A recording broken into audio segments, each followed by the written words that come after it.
Vamos começar com o vídeo, Luísa. Eu vou colocar um vídeo, então, de apresentação do evento. Gente, bom evento para todo mundo. Obrigada pela presença.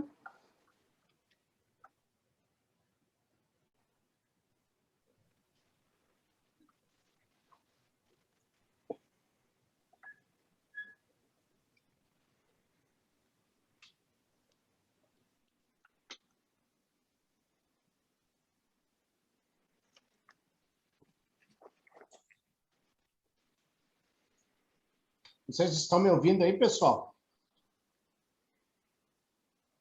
Alô? Sim. Estão me ouvindo? Tá, ok.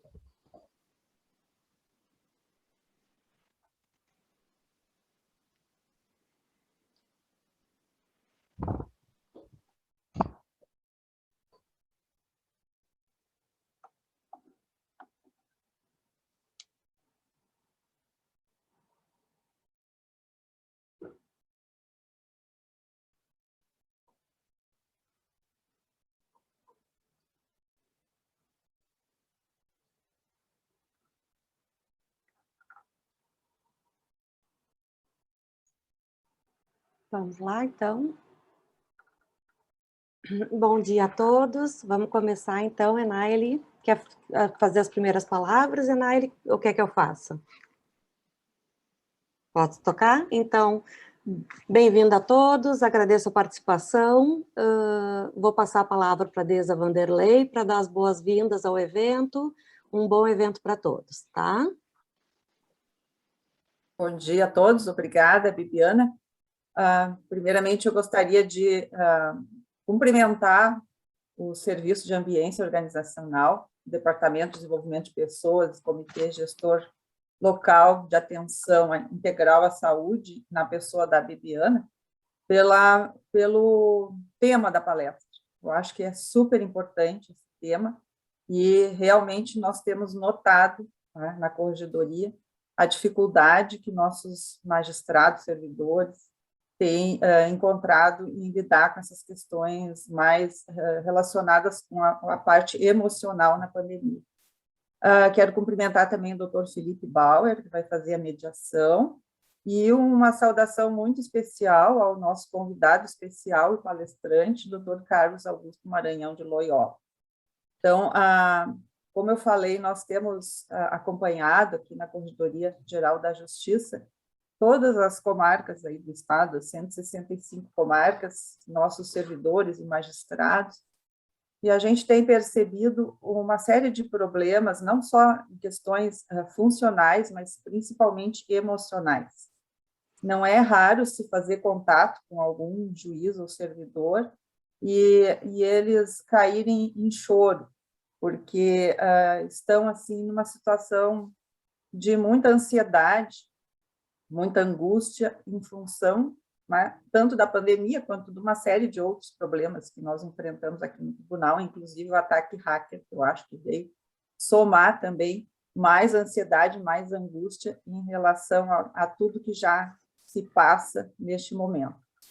Então, nós temos visto que, em função do isolamento, do home office, isso gerou muita ansiedade, muito medo, incerteza em relação ao futuro, não se sabe como que se vai trabalhar mais adiante, a dificuldade em relação aos contatos físicos, abraço, isso aí gera assim, principalmente ansiedade, temos notado, questões de depressão, a dificuldade de lidar com essas situações de vulnerabilidade, tudo isso somado ao excesso de atividades em função do home office, porque ali no home office o nosso servidor tem que lidar com o trabalho, que é estressante, com a dificuldade de acesso aos sistemas, que seguidamente acontece, com filhos que não estavam indo à escola, e então uma série de dificuldades, e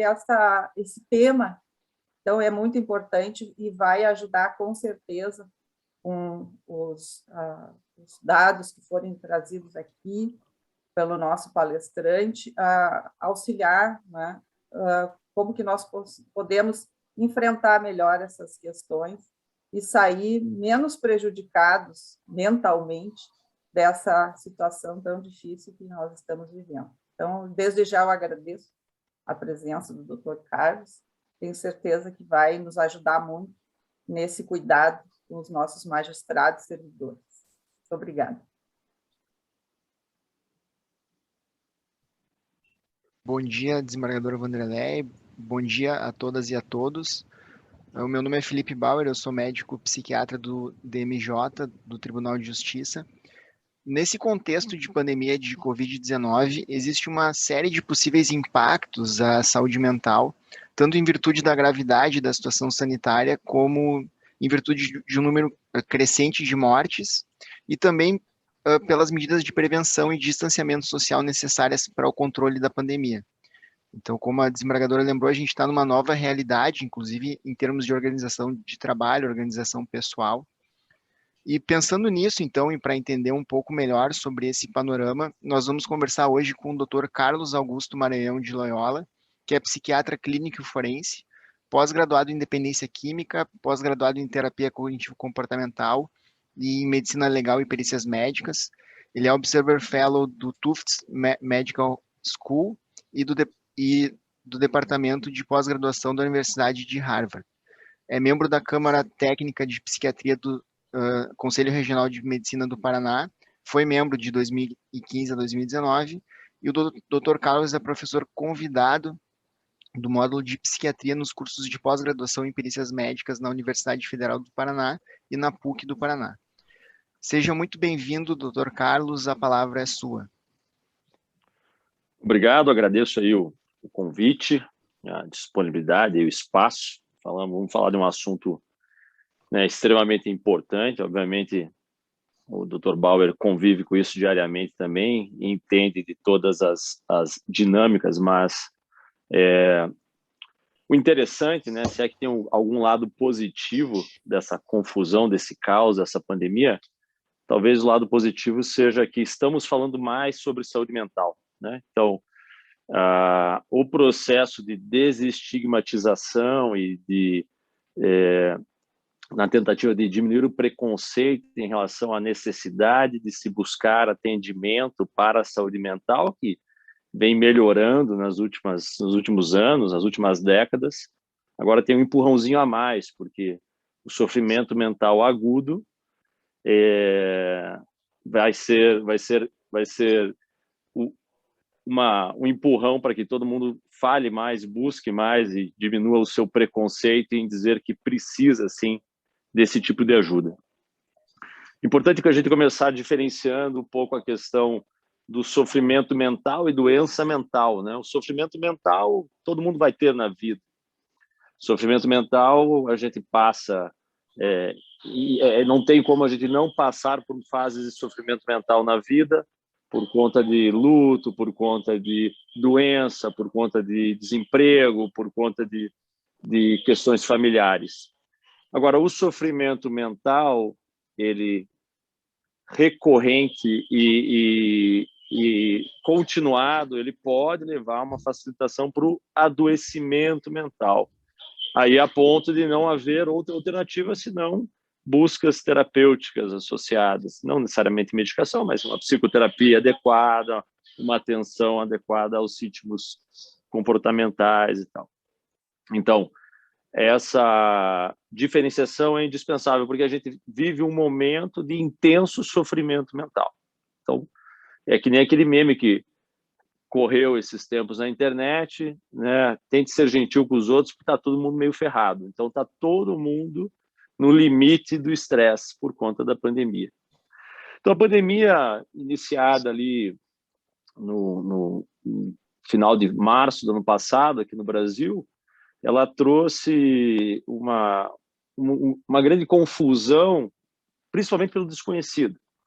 Então, o ritmo aí no Rio Grande do Sul foi muito parecido com aqui do Paraná. Então, ali, final de março, todo mundo foi para casa, tivemos que nos adaptar do dia para a noite ao home office, ao homeschooling, ao home tudo, né? E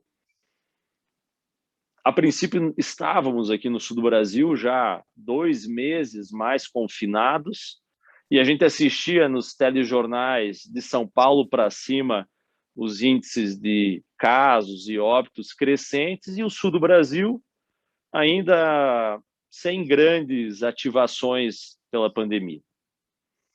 Nessa fase, a gente no sul do Brasil até achou que talvez fôssemos especiais em relação ao resto do continente, que talvez a gente pudesse ter uma resposta diferente. A gente esqueceu que, né, o vírus é extremamente democrático e aonde ele bater, vai bater igual. E o que aconteceu? Estivemos confinados por 2 meses, mas inicialmente assustados. Essa sensação de medo da doença foi diminuindo, porque entendemos inicialmente que seríamos especiais, que a pandemia aqui ia ser, por algum motivo, menos impactante. Quando a gente começou a sair da toca, final de maio, começo de junho, a gente percebeu que, de fato, o sul do Brasil só estava com uma onda atrasada. Ou seja, após 2 meses de confinamento, acreditando que passaríamos por tudo mais rapidamente, veio a primeira grande frustração para nós no sul do Brasil, que era, não, de fato, não temos nada de especial, vamos passar pela pandemia igual todo o resto do país, mas num timing bem atrasado. Então, enquanto Manaus sofreu em março mesmo, nós sofreríamos a partir de junho. Então, aquelas expectativas iniciais de que não, né, todo mundo vai lembrar, não, vamos ficar 2 semanas em casa, depois 1 mês em casa, 2 meses em casa, 3 meses em casa. Aí, quando a gente achou que ia começar a retomar uma vida um pouco mais com cara de normal, os números pioraram e a gente percebeu, ferrou, vamos ficar eternamente em casa, porque estamos atrasados na curva e vamos passar o semestre todo em casa. Bom, passamos o segundo semestre de 2020 preocupados com a pandemia, lidando com as dinâmicas do homeschooling, né, as escolas sem funcionar, o trabalho remoto. Tivemos o auge do número de casos ativos, mais ou menos na segunda quinzena de novembro, primeira quinzena de dezembro. Atingimos, no primeiro ano de pandemia, quase que, em geral, o objetivo de não sobrecarregar, não lotar os hospitais. Então, de certa forma, não colapsamos. Chegamos em dezembro com as curvas de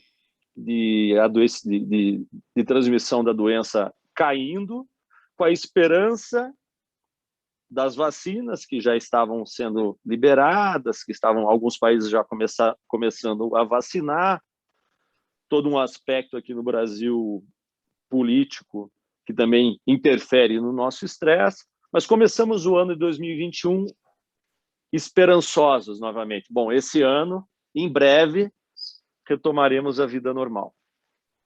Não contávamos, entretanto, com uma variante diferente, vinda de Manaus, que não só reativou a transmissibilidade, como fez com que todo o país, quase que ao mesmo tempo, colapsasse o sistema de saúde. Então, exponenciando ainda mais o estresse. Então, aposto que todos que estão ouvindo conhecem alguém que teve dificuldades para conseguir leito naquela fase ali de março e a primeira quinzena de abril, que foi a mais aguda. Então, essa fase de fevereiro e março desse ano foi a nossa segunda grande frustração. Então, aqui no Sul, a gente teve a primeira frustração ali mais ou menos em maio, junho, onde nós já estávamos cansados de ficar em casa e entendemos que ficaríamos em casa por muito mais tempo. E depois tivemos a segunda grande frustração, que foi ali em fevereiro, março, quando a gente iniciou o ano acreditando que essa história toda ia se encerrar no primeiro semestre. Estamos aqui já no segundo semestre, ainda falando disso, e ainda um tanto distantes de uma percepção de vida normal. Mas voltando, né? Qual foi o impacto direto nas nossas vidas, então? Falando especialmente da vida dos magistrados, dos servidores da justiça e tal. Bom, fomos jogados da noite para o dia no no que o funcionalismo público chama de teletrabalho, né? O que a gente sempre fala aí do home office, o teletrabalho, que por muitos era almejado e quantas demandas nos judiciários estaduais, federal, TRT, de o funcionário tentar, junto com a presidência ou a chefia, a liberação para fazer um teletrabalho. Então, de uma hora para outra, todo mundo foi jogado no teletrabalho. Qual o impacto disso? Bom, o impacto é, além do ambiente externo da pandemia acontecendo, um impacto interno dentro de casa, pela mudança aguda na alteração de hábitos, né? Então, o teletrabalho vai automaticamente levar a uma alteração de rotina. Se você tiver filhos em casa, em idade escolar, pior ainda. Se você tiver filhos em casa, em idade escolar, e ainda codependentes, pior ainda mais, né? Então, aquela criança que está em fase de alfabetização, que não sabe acessar a internet sozinha, etc., muito pior.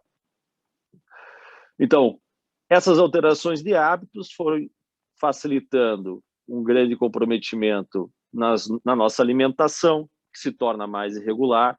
Quantas pessoas não ganharam vários quilos durante a pandemia, inicialmente preocupadas assim, não, quando a pandemia acabar eu resolvo isso. Daí quando vê que a pandemia até hoje não acabou, tem que tentar dar um jeito antecipadamente, antes que a pandemia acabe nisso.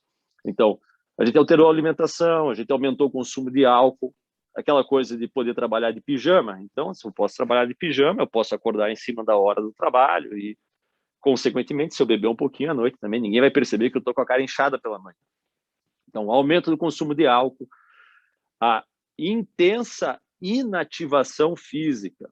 Quando eu digo inativação física, não é somente o sujeito que deixou de fazer atividade física, porque tem muita gente que nem fazia, mas mesmo aquele sedentário que sequer fazia atividade física, ele passou a não caminhar mais, né? Eu lembro de ter atendido um paciente que ele se preocupou quando ele não fazia atividade física, mas ele ia caminhando para o trabalho. E pelo menos dava ali 5 quadras para ir, 5 quadras para voltar. E daí, durante a pandemia, que ele começou a trabalhar de casa, ele olhou no Apple Watch dele e falou assim, cara, eu não dei 100 passos no dia. Então, você passa um ambiente totalmente domiciliar, se você não tomar cuidado, você não dá 100 passos no dia. Então, a inativação física foi muito maior. A alteração do sono, né? Uma mudança da rotina, a alteração do sono, a demanda de, eventualmente, trocar o dia pela noite, o aumento intenso em mecanismos de procrastinação. Porque a coisa do teletrabalho, né, do home office, faz com que a gente perca a regularidade. Então, o que a maioria das pessoas que vem tendo dificuldade, que ainda não se adaptaram ao teletrabalho, tem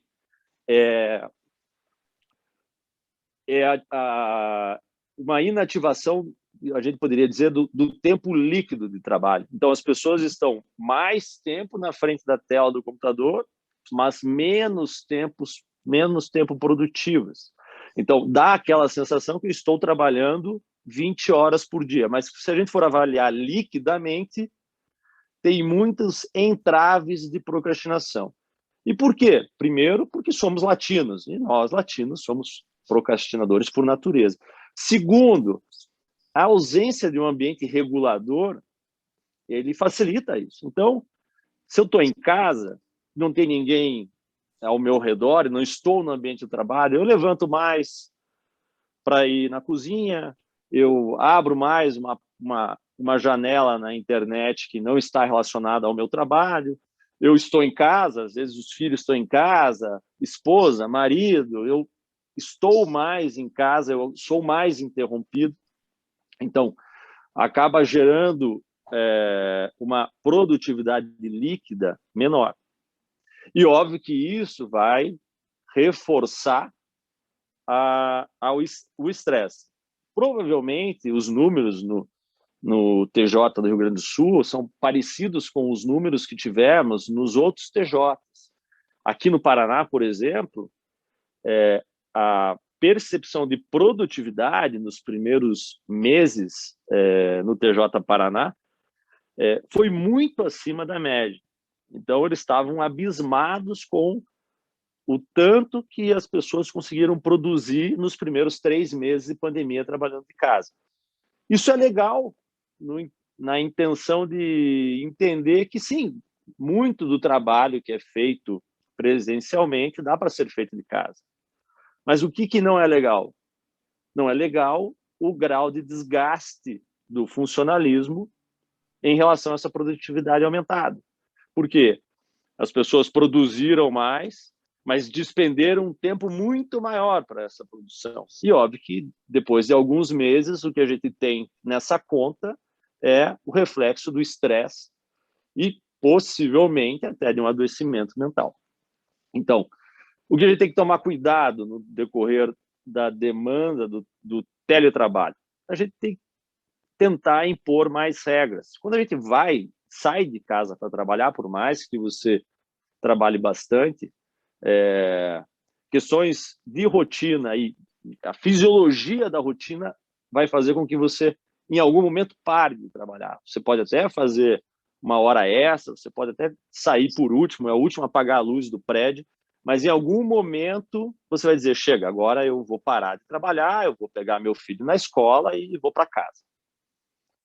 Então, a gente tem freios mais objetivos quando está saindo de casa para trabalhar. Não, então hoje eu não vou me enrolar no cafezinho porque eu tenho que sair às 6 em ponto, porque eu tenho que pegar meu filho no futebol e ir para casa.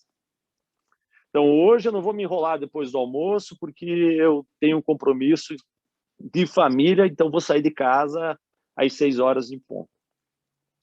Quando a gente é jogado no teletrabalho, isso tudo se perde. E aí começa que lentamente o trabalho vai tomando conta do cenário do dia.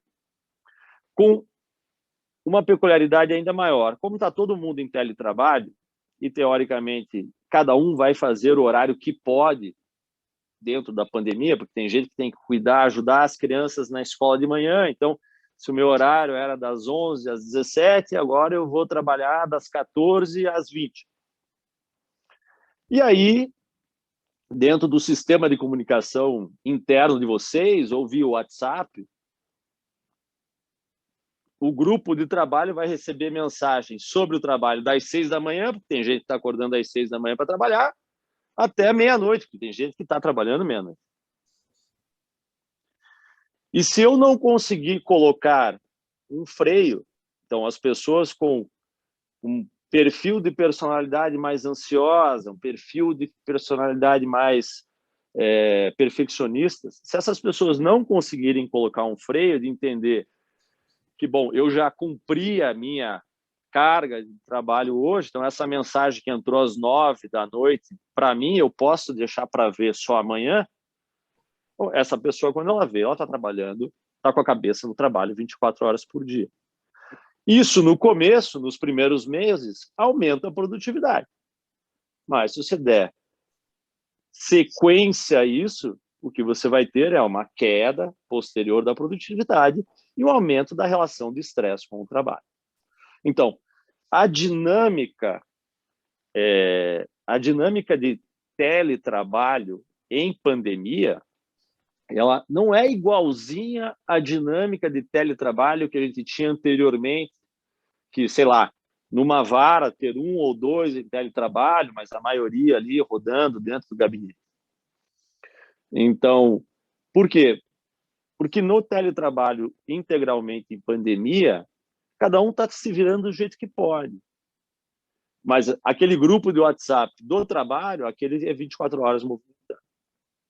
E se eu não conseguir ter a habilidade pessoal de me organizar, no sentido de controlar a alimentação, controlar o uso de álcool, manter uma atividade física regular do jeito que for possível e colocar os limites racionais enquanto eu estou me envolvendo com o trabalho em horário que não deveria, bom, a chance de eu adoecer, o sofrimento mental, ele é inerente e a chance de eu adoecer mentalmente aumenta muito. Então, o principal comprometimento da pandemia, fora, obviamente, aquelas demandas paralelas, o medo de eu adoecer, o medo que os meus familiares adoeçam, se alguém da minha família adoecer, faz tratamento precoce, não faz, vai ter vaga para internar, não vai, xingo o presidente, o governador. Fora tudo isso, a dinâmica pessoal é de necessidade de auto-organização. Então, todo um pacote que me é entregue de graça quando eu vou ao trabalho, que é o pacote de horário para chegar, de eu estar sentado nas baias, e por estar sentado nas baias e as pessoas olhando o que eu tenho aberto na tela do meu computador, eu não ficar navegando no Mercado Livre, em loja de roupa, e, sei lá, Campeonato Brasileiro e qualquer outra coisa de interesse paralelo. Então, horário para chegar, essa autossupervisão de que está todo mundo ali para trabalhar e não muito para matar tempo, horário regular do almoço, horário regular do intervalo, a hora para sair, porque eu tenho que sair às 18, pegar o filho na escola, ir para casa. Então, esse pacote organizacional que ir ao trabalho me é entregue de graça, eu não preciso nem pensar nisso, eu tenho que desenvolver pessoalmente dentro do que for possível quando eu estou trabalhando de casa. Porque a ausência desse pacote organizacional vai facilitar a minha relação com o estresse. Então, na prática, todo mundo está passando por isso em algum grau. E provavelmente o doutor Felipe teve essa experiência anteriormente com alguns pacientes, algumas pessoas que ele acompanhou. Que é assim, o indivíduo sonhar com o teletrabalho, fazer as solicitações administrativas e depois de alguma burocracia conseguir o direito do teletrabalho. E aí depois de 6 meses, aparecendo no consultório desesperado. Pô, ganhei 10 quilos, estou super estressado, estou atrapalhado, não estou conseguindo me organizar para trabalhar direito, a minha rotina está desorganizada. Então, essa demanda que sempre existiu para a pessoa que sonhava em fazer teletrabalho, mas que, como não era epidemiologicamente, não eram muitas pessoas trabalhando nesse formato, dos servidores públicos, essa demanda agora virou recorrente, porque todo mundo caiu de paraquedas no teletrabalho, todo mundo teve alguma dificuldade adaptativa, alguns conseguiram reverter essas dificuldades e já estão mais bem acomodados com isso, e outros não veem a hora de poder voltar presencialmente porque não conseguiram se adaptar. Qual o futuro disso? Bom, as instituições privadas, elas tendem a migrar para um sistema híbrido, né? Então, tem até uma paciente minha que a empresa que ela trabalha, que é uma empresa multinacional, já desenvolveu, inclusive, um aplicativo que, pelo aplicativo, você pode reservar o teu espaço de trabalho se você quiser trabalhar presencialmente. Então, eu vou trabalhar 2 vezes na semana, eu vou presencialmente, então já reservo, já tenho meu computador separado. Então, eles vão poder enxugar o espaço físico, porque se todo mundo resolver presencialmente, não vai nem caber, e cada um vai poder se organizar da melhor forma possível. O sistema público deve enxugar também, porque se for fazer uma enquete, eu diria que talvez tenha uns 40%, 50% das pessoas que não têm interesse em voltar presencialmente, deve ter uns 20% que querem voltar presencialmente de qualquer forma, e, sei lá, talvez uns 30% que se satisfaçam com um padrão híbrido, o que deve gerar menos necessidade de posto de trabalho também para os servidores públicos, né? Obviamente, dos cargos em que isso é possível. Então, essa dinâmica de como vai se organizar isso para o ano que vem, acredito eu, se não tivermos nenhuma outra surpresa, nenhuma outra frustração, eu acho que é uma incógnita ainda para todo mundo.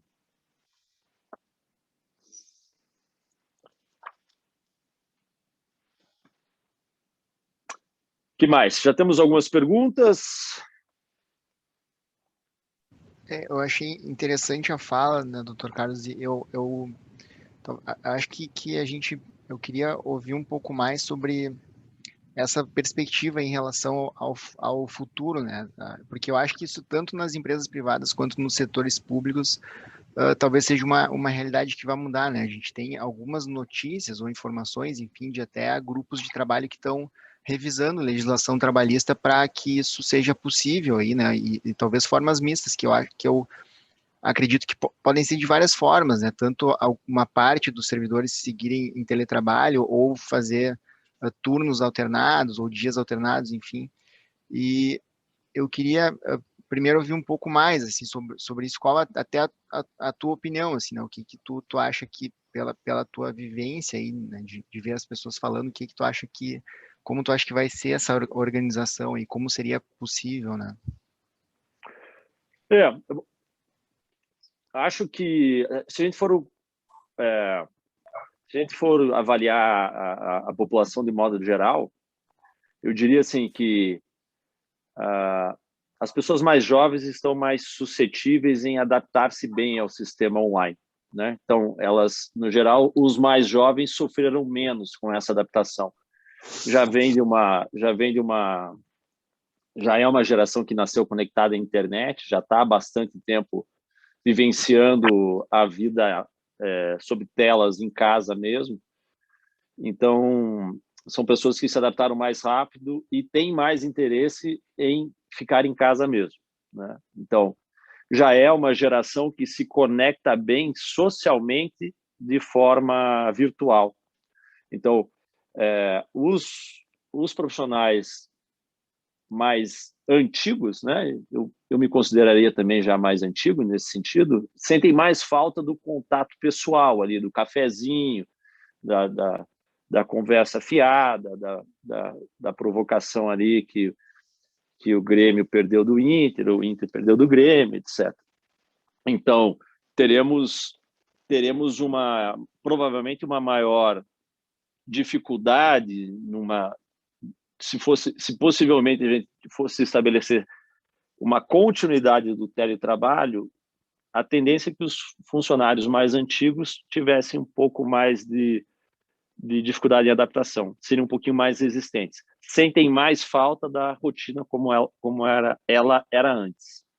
Agora, invariavelmente, o sistema híbrido acho que deve prevalecer, tanto nas iniciativas privadas, bom, um movimento que tem acontecido enormemente em todas as grandes capitais, né? Talvez o pior negócio que você possa ter hoje é ser dono de salas comerciais, porque elas estão vagas para alugar, porque as empresas foram diminuindo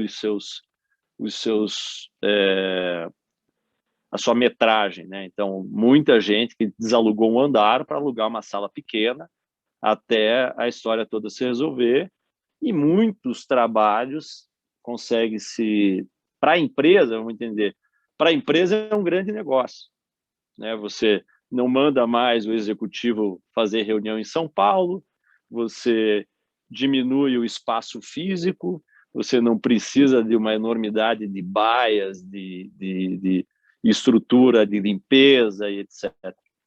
Agora, para o indivíduo, ficar exclusivamente online pode não ser um grande negócio, tanto por conta dessas dinâmicas que a gente escreveu de organização pessoal, quanto porque nem todo mundo tem boa habilidade nessa restrição mais absoluta na socialização, né? Alguns cargos específicos, por exemplo, quem trabalha com vendas, que viajava a semana inteira para encontrar o cliente, para reverter um negócio e tal.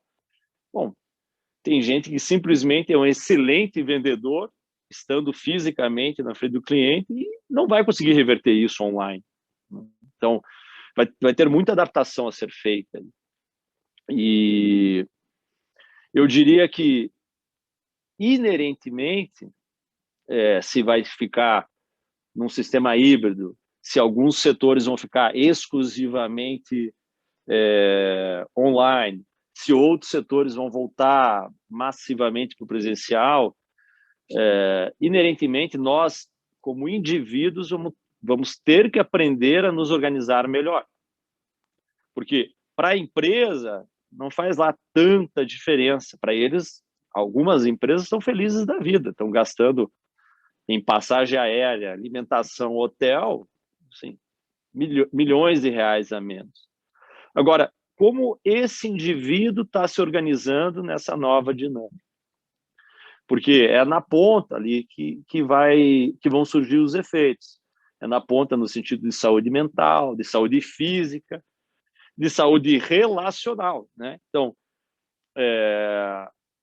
isso acompanhando pacientes, às vezes por muitos anos em consultório, a gente consegue ver que o sujeito estava dentro de um casamento que só dava certo porque ele viajava de segunda a sexta como executivo e o casamento, de fato, só acontecia sexta, sábado e domingo. Na medida que isso acabou e ele está 24 horas por dia em casa, iniciam-se os conflitos e aquilo que parecia uma pseudo-harmonia conjugal vem à tona e é mais um problema que a gente tem que tentar resolver. Então, nessa demanda do futuro, o que vai acontecer em 2022, eu acho que o sistema híbrido deve prevalecer em vários aspectos, em vários setores. E, independente de em que grau, vai estourar na ponta do indivíduo em conseguir melhorar a sua capacidade organizacional. Então, vai se dar melhor em dar uma dinâmica contínua num sistema híbrido ou num sistema integralmente de teletrabalho, o indivíduo que conseguir colocar mais freio organizacional na sua rotina. Algo que nós, latinos, no geral, somos muito ruins, né? Somos o povo do jeitinho, do resolve em cima da hora, né? Tem 10 dias para entregar o trabalho, faz na última noite. É uma tendência cultural. E aí a gente tende a sofrer um pouco mais para essa adaptação. Eu vou pegar o gancho, então, doutor Carlos, e abordar uma questão aqui que a Cristina falou no início. Ela meio que questiona essa tua colocação aí sobre os latinos serem procrastinadores. Daí ela lembra que teve enfim, resumindo, que teve um aumento de desigualdade agora. E pegando esse gancho aí, né? Então, ela está dizendo para a gente também tentar não naturalizar esses aspectos que tem a ver com a história social aí do continente, né? Que a gente tem todo um histórico, cultura e a forma como o continente se desenvolveu. Mas eu queria pegar esse gancho mais para esse lado que a gente está vendo agora de questões organizacionais. Porque eu estou falando até de uma experiência pessoal, eu ouvi de várias pessoas isso, mas eu também senti isso na pele, porque uma grande parte do meu trabalho eu faço também na frente de um computador, assim, né? E o que se sentiu, assim, tanto eu tive essa experiência quanto pessoas relataram, é que os limites entre o trabalho e a casa ficaram imprecisos. Então, não sei se necessariamente o que ocorreu foi uma procrastinação, acho que talvez até pode ter acontecido isso, mas o que eu senti mais, e o que eu ouvi bastante também, foi que as pessoas não tinham mais esse limite. Então, estava em casa, na sala, ou no escritório, no quarto, fazendo trabalho, no mesmo ambiente, né, era o ambiente em que a pessoa ia almoçar, ia no banheiro e dormia. Então, como tu falasse, assim, às vezes as pessoas desde as 6 da manhã já ligavam e estavam no trabalho. E eu ouvi vários relatos de pessoas que antes trabalhavam 8 horas, 9 horas por dia e ficavam 12 horas trabalhando. E eu acho que talvez, assim, essa dificuldade, esse borramento dos limites entre o que é a casa e o que é o trabalho, dificulta bastante isso e dá uma sensação e realmente sobrecarrega bastante, assim, porque a gente fica não sabendo mais como definir. E eu achei muito importante isso que tu falasse sobre definir a organização, porque eu acho que talvez esse seja um ponto muito importante, assim, né? Sobre como a gente vai conseguir organizar pensando nessa perspectiva que eu concordo totalmente, assim, que eu acho que a perspectiva é de um trabalho híbrido no futuro. Então, eu gostaria de ver assim como a gente vai conseguir organizar assim de uma forma mais prática, né? E eu vou pegar um outro gancho de uma pergunta que eu tinha visto aqui. né, que a Alessandra falou, penso que o sistema híbrido também será o futuro do setor público, o enxugamento é inevitável. E uma outra pergunta de um usuário que não se identificou, pós-pandemia, qual seria o impacto de uma retomada integral no modelo antigo, totalmente presencial, né? Como as pessoas que trabalham em casa esse tempo todo agora vão lidar com esse impacto, né? Então, acho que até reforçando essa questão do trabalho híbrido, né? Então, como seria essa organização e quais aspectos? Eu até vou entrar já na resposta que eu queria ouvir de ti, mas eu já ouvi, né, e já li, estudei isso, que seria importante, por exemplo, dar pausas de 5 a 10 minutos a cada hora, né? Enfim, gostaria de ouvir sobre essa questão de Ok. organização mesmo, né? Felipe, eu posso só falar um detalhe, Dr. Carlos? A gente criou dentro do tribunal um serviço de acompanhamento durante a pandemia, e uma coisa que eu sou psicóloga também, muito me surpreende é o número de pessoas que falam em pedir exoneração, né? Uma coisa que as pessoas, né, estudam tanto para entrar num cargo concursado bem, né, é uma coisa que é tão procurado, e durante a pandemia o número de pessoas que pediu ou que fala, né, nesse acompanhamento em pedir exoneração foi bem alto.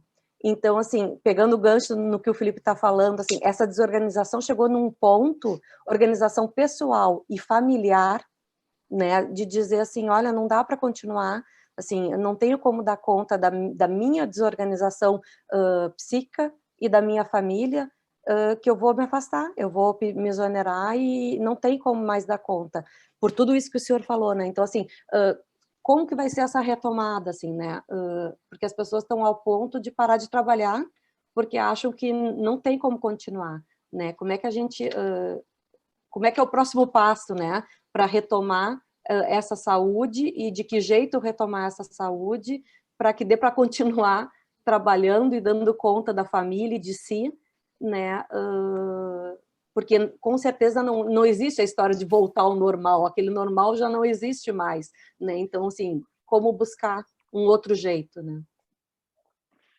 Vamos lá, vou tentar não esquecer de todas as perguntas aqui. Mas vamos por partes aqui.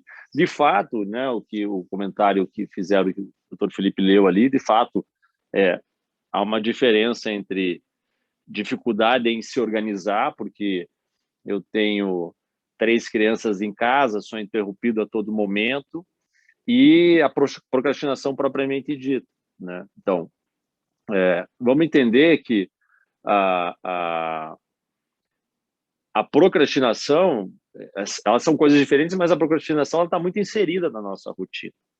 Então, eu vou dar um exemplo básico para vocês de procrastinação, que todo mundo já viveu isso, é inerente ao mundo moderno.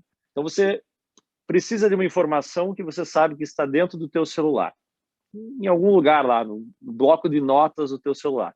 Você desbloqueia o celular, aí você é direcionado a atenção para uma notificação lá do WhatsApp, aí você entra nessa notificação do WhatsApp, você perde algum tempo nas dinâmicas do WhatsApp, muda de um grupo para o outro, de uma mensagem de uma pessoa para outra e tal, aí você volta a bloquear o celular, aí você pensa, puxa, mas o que eu ia fazer mesmo?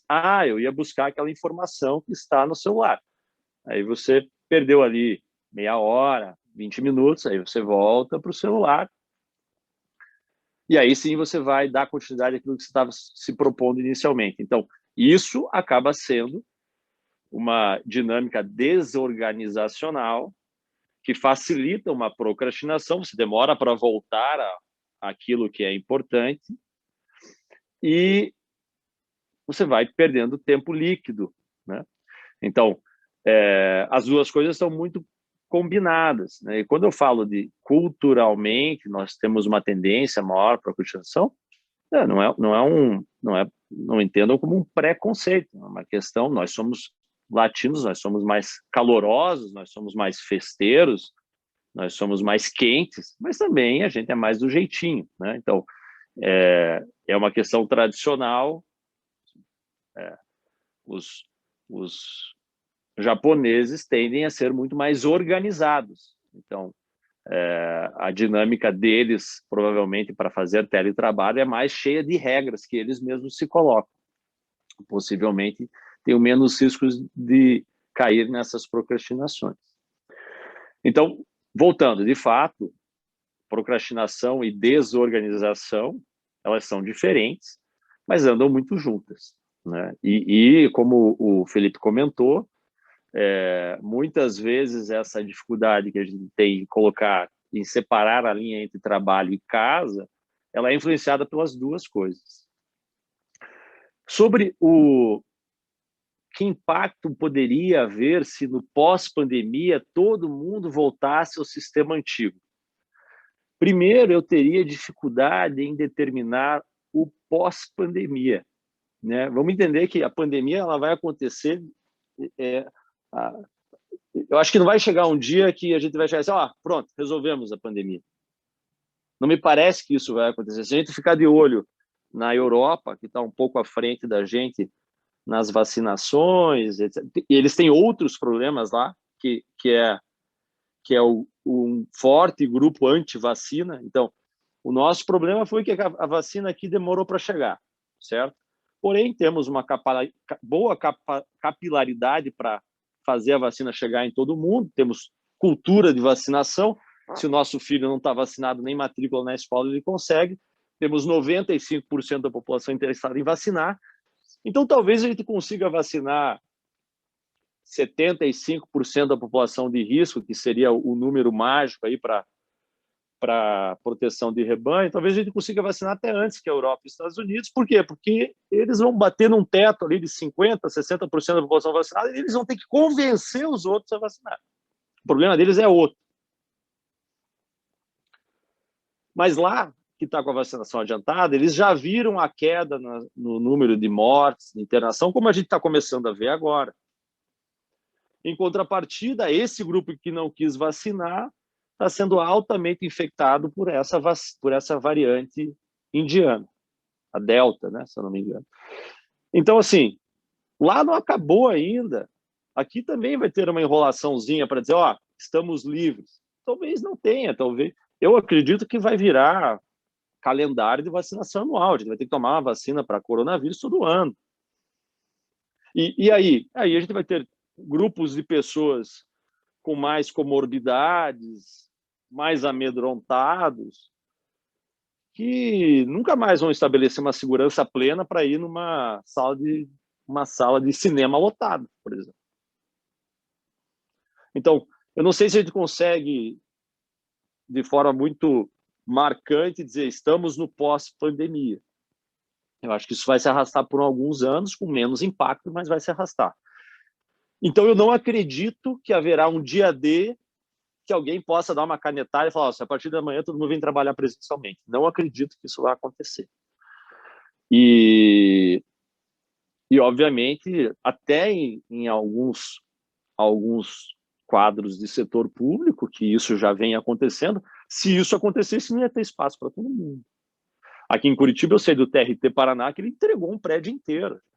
O prédio inteiro está entregue já, não vamos mais alugar esse espaço. Então, acho que vai ficar de uma organização muito, muito aproximada a esse sistema híbrido, que vai ter que ser muito bem combinado, quem vai trabalhar qual dia, de que forma. Então, como esse exemplo que eu citei de uma paciente minha que trabalha numa multinacional, que já tem lá o aplicativo e ela vai selecionar, não, essa semana que vem eu quero ir 2 vezes, tem espaço, essa baia vai ser minha e tal. Então, acho que vai ser mais ou menos por aí. Mas eu não queria deixar de comentar o que a Bibiana falou, que eu acho que é super importante isso, né? Que, assim, essa dinâmica que tem sido mais vista a respeito de maior verbalização ou até de execução de pedidos de exoneração, ela está diretamente relacionada à percepção de burnout que as pessoas estão tendo. E vamos entender que tem acontecido isso no serviço público bastante, porque quem conhece do meio sabe que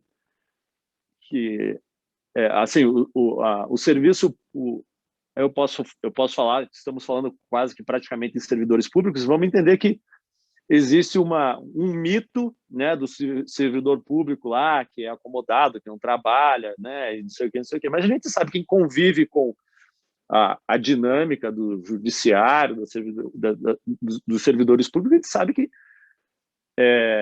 pela demanda de trabalho, vocês têm um quadro defasado. Quadro defasado de servidores, de juízes, etc. Provavelmente, para poder entregar um serviço de excelência, precisaria, sei lá, 40% mais servidor e juiz, desembargador, etc. Então, não é incomum a sobrecarga gerar um estresse a ponto de a pessoa pensar e deixar o trabalho. Então, pensar em exoneração, depois de anos estudando para conseguir almejar um cargo, uma segurança, né, é um sinal importante de um risco de adoecimento mental. Isso tem acontecido no setor privado. Cansei de ver nessa situação, por exemplo, casal de executivo com 2 filhos pequenos. Cai a pandemia, os 2 filhos precisam de ajuda na escola, está todo mundo confinado em casa, às vezes um apartamento não é muito grande, aquela confusão. Ok, se isso durar um mês, a gente dá conta. Aí eu forço mais a barra, 2 meses eu dou conta, 3 meses eu dou conta. Quando entrou aqui no sul do Brasil aquela primeira grande frustração, de final de maio, começo de junho, puta, alguém levanta a bandeira aí, quem está ganhando mais? Ah, você. Bom, então eu vou pedir para sair então, porque não vai dar. Então tem muitos bons executivos que fizeram as contas de quanto tem de reserva, pensando em antecipar, porque executivo que é executivo, ele tem sempre o sonho de poder sair e fazer um negócio próprio. Então, eles antecipam esse sonho, então vou parar, vou cuidar da família e vamos deixar só um dos 2 trabalhando, porque senão ninguém vai dar conta desse caos e tal. Então, no serviço público, imagino que deva ser extremamente comum. Então, vamos pensar, bom, os salários dos servidores públicos estão um tanto estagnados há algum tempo. Você tem ali um sujeito que ele é técnico judiciário, tem uma segurança, mas ganha um salário razoável, tem uma sobrecarga de trabalho, e a mulher dele trabalha com alguma coisa, alguns dos poucos setores que bombou na pandemia.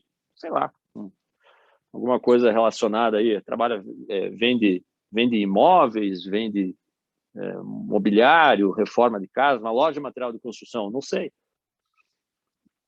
Bom, se o problema financeiro não vai nos desgastar e eu estou aqui quase surtando para executar esse trabalho, então eu vou pedir exoneração.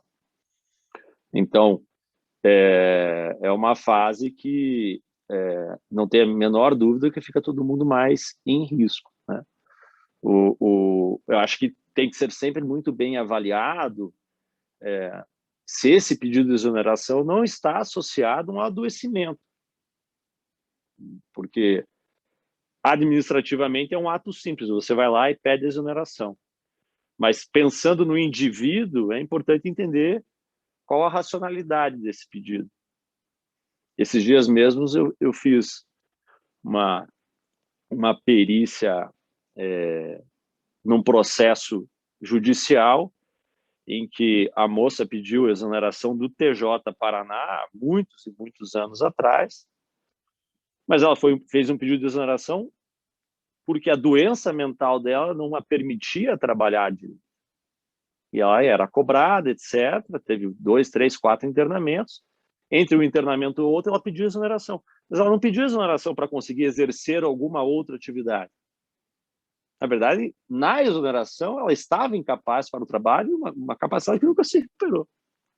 Então, esse é um cuidado que aí o setor de RH tem que ter, né? Simplesmente botar o pedido de exoneração embaixo do braço, né? Assim como na iniciativa privada o sujeito vai fazer o exame médico demissional, a gente tem que tomar um cuidado para que essa exoneração não seja gerada por um adoecimento mental importante que às vezes não está sendo tratado, porque entenda, Quando a pessoa sofre de burnout, ela acredita que o trabalho é o único dos seus problemas.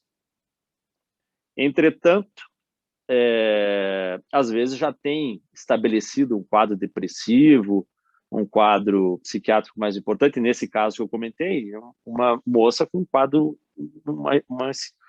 um quadro esquizotípico, então tinha um padrão delirante ainda por trás. Agora, a gente sabe, doutor Felipe, certamente percebe isso muito bem, não é todo mundo que tem uma personalidade de funcionamento, um perfil de funcionamento suscetível a fazer um burnout. O burnout vai acontecer com pessoas com perfis de funcionamento específico. Aí tem uma brincadeira que eu conto sempre, que eu atendo uma paciente que ela chegou para mim numa primeira consulta com a seguinte história. Bom, eu era executiva de uma grande empresa, trabalhei 10 anos lá, tive um crescimento rápido, aí não aguentei mais, fiz um burnout, só pensava em trabalho o dia inteiro e tal. Um dia eu estava exaltadíssimo e impulsivamente pedi demissão. Ok, pediu demissão, foi montar um negócio próprio. O negócio próprio começou devagarinho e ela muito esforçada, muito empenhada, foi crescendo, crescendo, crescendo, crescendo, e chegou no meu consultório falando, agora eu estou em burnout do meu próprio trabalho, que é a minha empresa, e não posso botar a culpa em ninguém porque eu sou a dona do negócio. Assim, são perfis. A maneira com que você se relaciona com o trabalho e essas expectativas, elas vão te deixar mais ou menos vulnerável a isso. E a gente precisa entender se um pedido de exoneração está baseado numa doença mental ou não, ou é uma racionalidade. Não, estou pedindo exoneração porque minha mulher está ganhando 3 vezes mais do que eu e nesse negócio de ter 3 crianças em casa, alguém tem que ficar e escolhemos que eu vou ficar. Oh, ok, temos uma racionalidade aí. Mas sempre tomar cuidado para entender se esse pedido de exoneração não está baseado no adoecimento mental, porque daí se torna até injusto a gente pegar esse pedido administrativo, protocolar e deixar a pessoa a ver navios, né? Porque pode ser uma doença mental que não tem recuperação. Muito bom, doutor Carlos. Eu acho que esse cuidado é muito importante mesmo, né?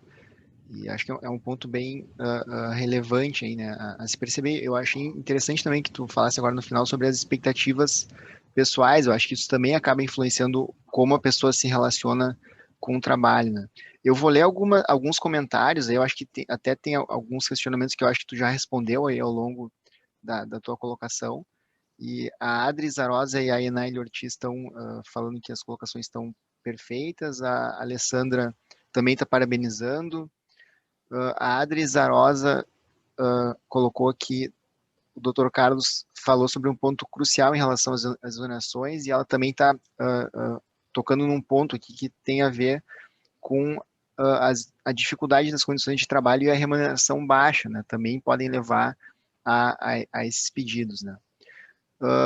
Um outro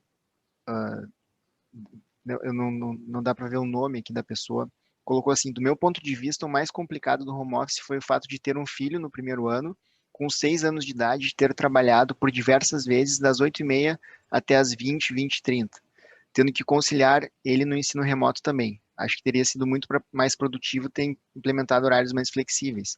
Vai mais ou menos dentro da linha do que o Dr. Carlos falou, e sobre essa necessidade de reorganização do trabalho, pensando nas formas mais híbridas, né? A desembargadora Liege contribuiu aqui, colocando que é preciso ser mais inventivo, intuitivo e reflexivo para adaptar-se ao novo mundo. A Fabiana Tavares colocou que, com o trabalho remoto, tendo em conta a situação de desregramento já colocada, a chefia tem que criar estruturas totalmente novas de contato e incentivo aos seus subordinados.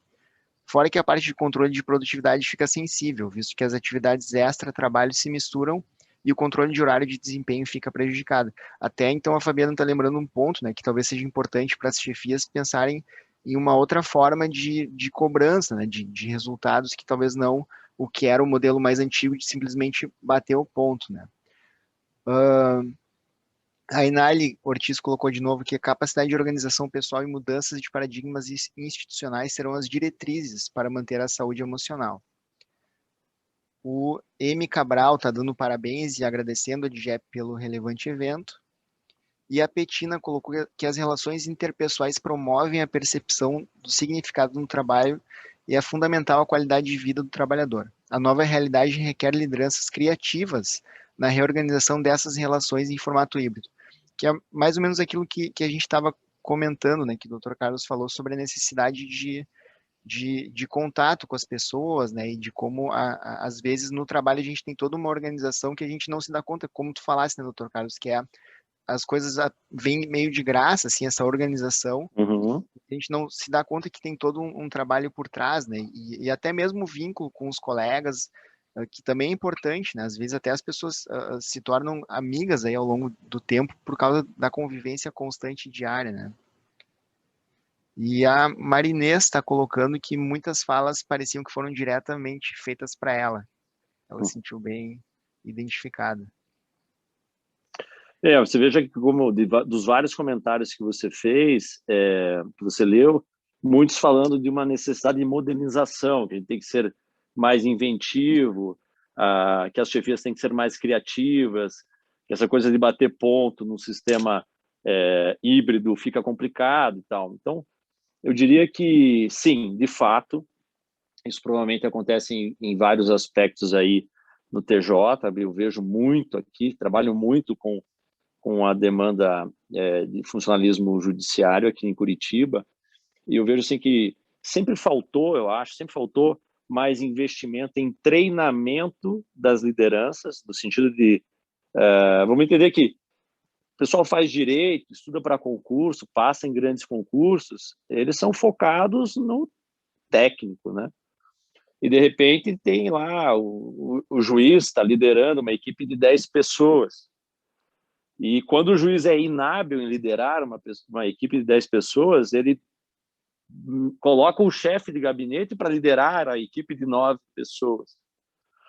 E nem sempre, ou o juiz ou o chefe de gabinete, tem treinamento no sentido de liderar os recursos humanos. São todos técnicos cobrados por uma corregedoria, por um CNJ, e isso faz, né, o processo industrial do direito, de entregar números, de entregar sentenças, etc. E se a gente não tomar cuidado, a gente esquece do equipamento humano. E aí eu acho que falta, em todo o judiciário do Brasil, um pouco mais de treinamento para essas lideranças, gerenciamento dos recursos humanos. E, de fato, agora, no meio da pandemia, a gente precisa ter mais empatia, porque, como falou alguns dos comentários, por sorte eu não entrei nessa condição, mas é muito difícil você ter uma criança em casa nessa fase de homeschooling, na fase de alfabetização. A gente não nasceu, nem todo mundo nasceu para ser professor infantil, é muito difícil você repetir, você ajudar e tal, tendo as demandas de trabalho junto e tal, né? Eu conheço um caso de uma moça que, além do filho estar em fase de alfabetização, ele tem um diagnóstico de autismo e todas as terapias paralelas que são indispensáveis nessa fase estavam paralisadas, com ela tendo que fazer isso para o filho ao longo do dia. Bom, esse é um caso clássico que, se a corporação em que ela está trabalhando tivesse um pouquinho mais de olhar empático, dizer, não, vamos te dar férias, vamos te dar licença, vamos fazer tudo que for possível aí para aliviar a tua barra, porque senão você força a saúde mental do indivíduo, né? E como alguém comentou aí, os melhores resultados vão ser obtidos com os seus funcionários saudáveis. E a gente tem que cuidar disso, né? E é responsabilidade da instituição tentar olhar de uma forma facilitadora. Então, sim, a gente precisa ser mais inventivo, precisa ser mais criativo, pensar um pouco mais fora da caixa e não simplesmente, cada um entrega 100 sentenças aqui até o final do mês e dane-se. Quando eu chegar no dia 20, eu vou dar uma avaliada se estão próximo desse número ou não, E aí, os últimos 10 dias do mês, o sujeito nem dorme porque tem que colocar o trabalho que estava atrasado em dia. Então, a gente precisa rever alguns desses aspectos, porque, principalmente na pandemia, ficou muito claro que a realidade individual de cada um dentro do seu ambiente doméstico impacta muito no resultado. E não dá para cobrar igualzinho de todo mundo.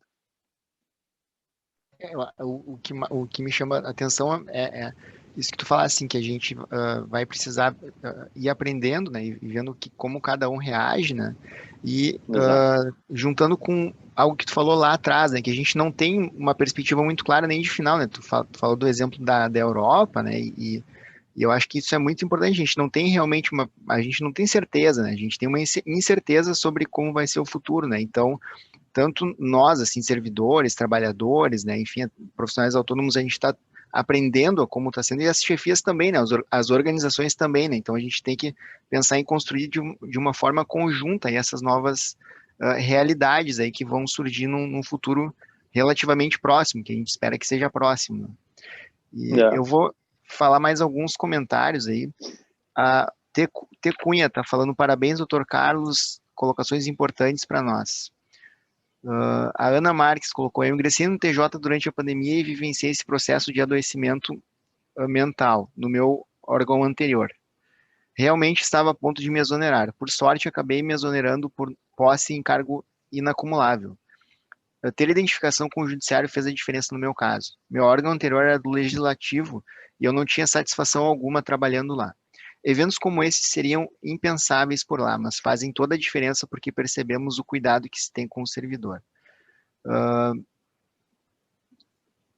Daí, um outro comentário. Doutor, não sei se o senhor falou sobre o aumento de transtorno de ansiedade nesse período, mas eu, por vezes, chego a sonhar com os processos, coisas para resolver, e meu sono não é reparador. Parei com o tratamento e engordei 9 quilos, algo que o doutor Carlos tinha comentado também, né?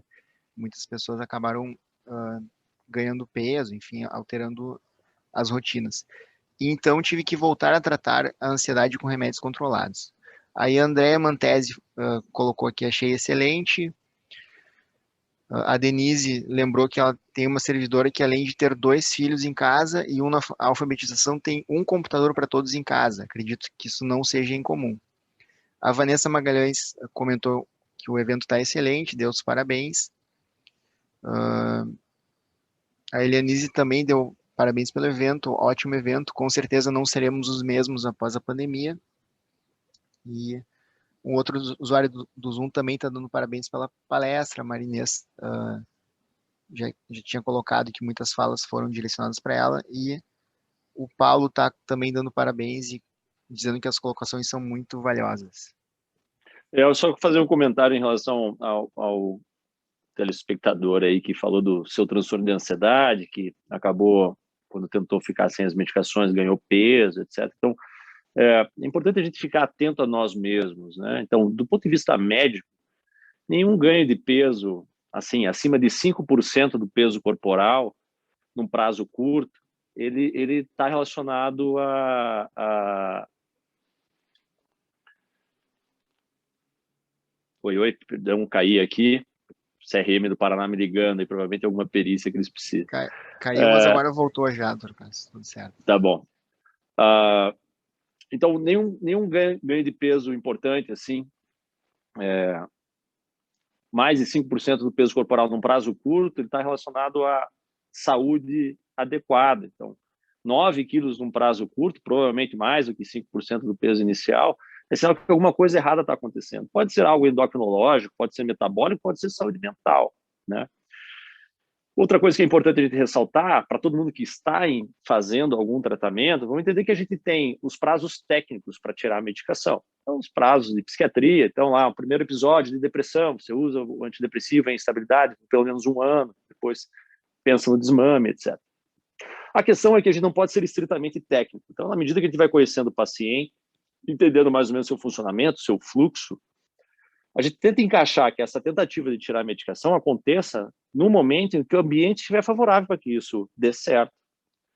Então, agora, eu tenho falado isso para muitos dos meus pacientes, tentar tirar a medicação no meio desse caos as poucas vezes que eu tentei diminuir a medicação no meio desse caos, a maioria absoluta delas deu errado.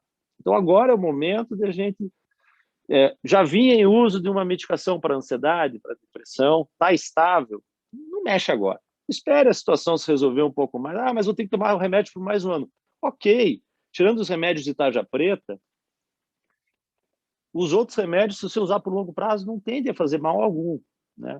Mas eu tomo só o remédio de tarja preta para minha ansiedade. Bom, então vamos revisar esse tratamento, porque não é esse tratamento adequado. Então, a ideia não forçar muito a barra de, não, já estou bem, vou parar com o remédio, ou, esqueci de comprar a caixa nova, vou aproveitar e ficar sem, porque agora é o momento ambientalmente mais provável de que a retirada da medicação dê errado. Então, essa seria a minha dica. Se ele parou lá atrás a medicação por um transtorno de ansiedade, acabou ganhando 9 quilos, eu acho que nada mais prudente do que voltar ao tratamento mesmo e revisar essa tentativa de retirada em outro momento. Muito bem. A doutora Ana Maria, que é a nossa colega, também é médica, é diretora do Departamento Médico Judiciário aqui do TJRS, pergunta, doutor Carlos, se tu sabes se no TJ Paraná já teve uma regularização legal do teletrabalho dentro da instituição. Não sei se alguém mais quiser contribuir, sabe dessa informação. Eu não sei dessa informação. A última vez que eu ouvi a respeito, já faz algum tempo, também em julho, foi final de março, não estava regularizado ainda. Então, e ainda aqui, final de março, aqui, o TJ Paraná ficou muito nessa... pode voltar quem quer, pode voltar quem não quer. Então, fevereiro, tinha gente trabalhando no prédio. Assim, trabalhou por 2 semanas, porque depois a coisa estourou aqui. Aqui, até pelos números, o nosso colapso em Curitiba foi pior do que em Porto Alegre. Então, quem trabalhou presencialmente no TJ aqui, trabalhou por 2 semanas e já teve que voltar. E agora está todo mundo em casa novamente. Não sei se a Bibiana ou a Anália, alguém gostaria de fazer alguma colocação, desembargadora Vanderlei? Eu poderia... Poderia? Nossa diretora quer falar. Vamos lá. Rosália, por favor. Doutor Carlos, eu só queria fazer um registro. Que privilégio poder contar com a sua palestra aqui no tribunal. Parabéns pela sua clareza, pela sua objetividade e por nos dar subsídios que nos proporcionam reflexões importantes sobre a saúde mental, sobre a conexão da saúde mental com a questão do trabalho e agora do teletrabalho ou não, ou trabalho híbrido. Isso é muito importante para que a gente possa pensar o futuro que já é agora, das nossas pessoas na instituição. Muito obrigada, parabéns, palestra brilhante. Muito obrigada. Fico feliz que tenham gostado. Eu também gostaria aqui de cumprimentar o doutor Carlos, acho que as suas colocações foram super importantes e muito adequadas para a situação que nós estamos vivenciando, tanto que ali, acompanhando no chat, várias pessoas se sentiram compreendidas na sua situação. E realmente para nós é uma preocupação o bem-estar do nosso servidor, porque eu particularmente acredito que a pessoa tem que estar feliz onde ela está trabalhando. E claro que assim, é um momento difícil, né, para de falar em felicidade, mas pelo menos reduzir ao máximo o impacto de toda essa situação de insegurança, de incerteza. As suas palavras foram muito importantes e me fizeram refletir bastante também acerca do futuro, né? Porque, na verdade, eu também concordo que eu acho que a pandemia não vai passar tão cedo, porque é algo ainda que está fora do nosso controle.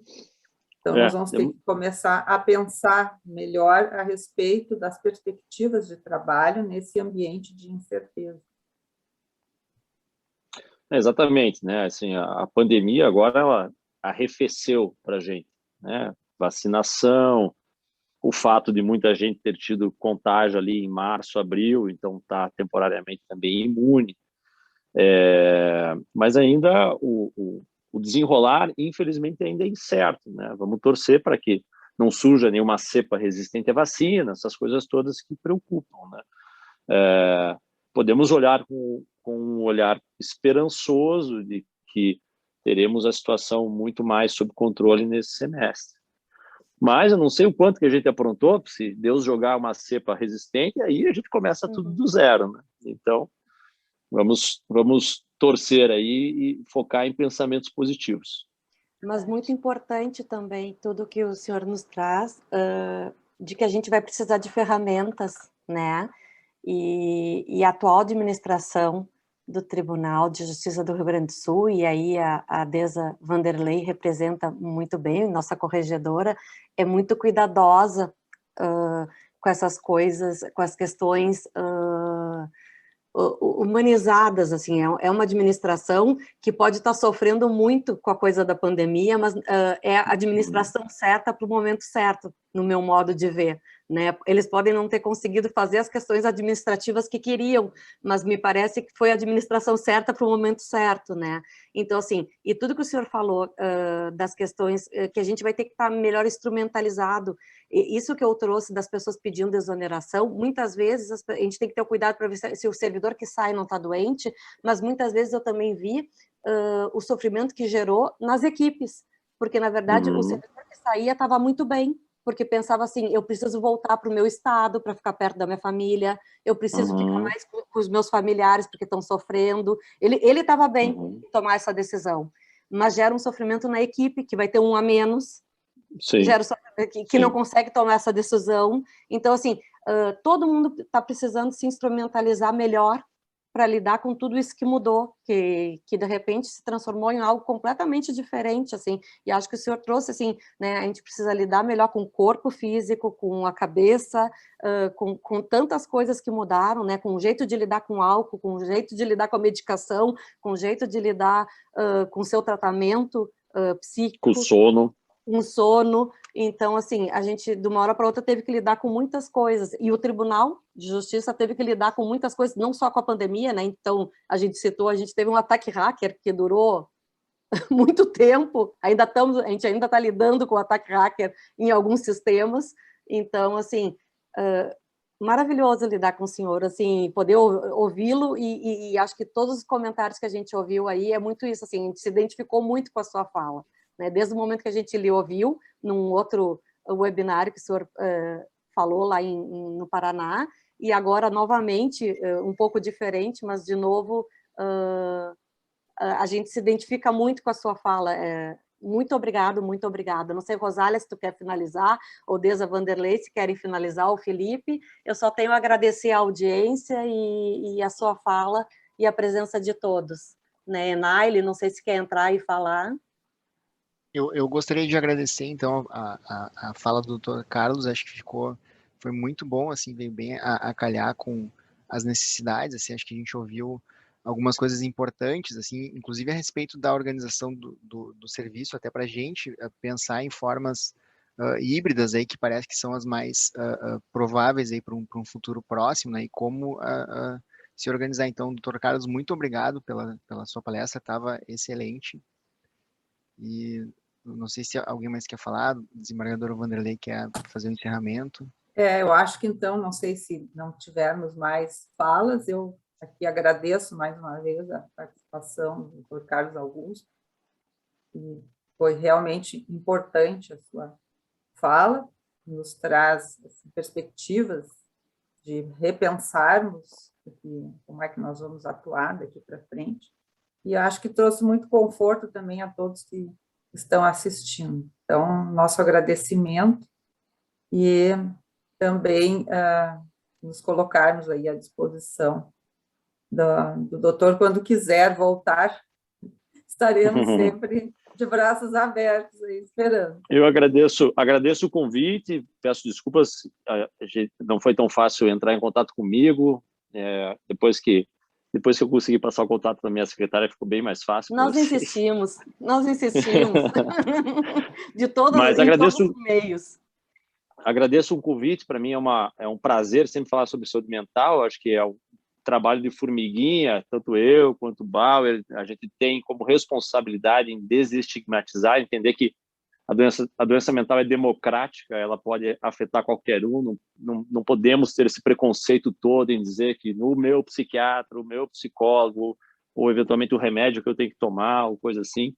Ainda mais numa fase como essa, em que está todo mundo sobre intenso sofrimento mental, alguns mais, outros menos, mas ninguém está confortável. Fico à disposição, qualquer coisa, entre em contato com a minha secretária, que é mais fácil de achar do que eu. E cuidemos-nos todos aí, porque ainda temos alguns meses pela frente aí desse caos. Muito obrigada. Muito obrigada, doutor. Tchau, Fique com tchau. Deus. Se cuide também. Muito obrigado. Obrigada a todos. Cuidem-se todos. Obrigada, bom dia a todos. Hein? Bom trabalho dia, para todos. desembargadora. Bom dia.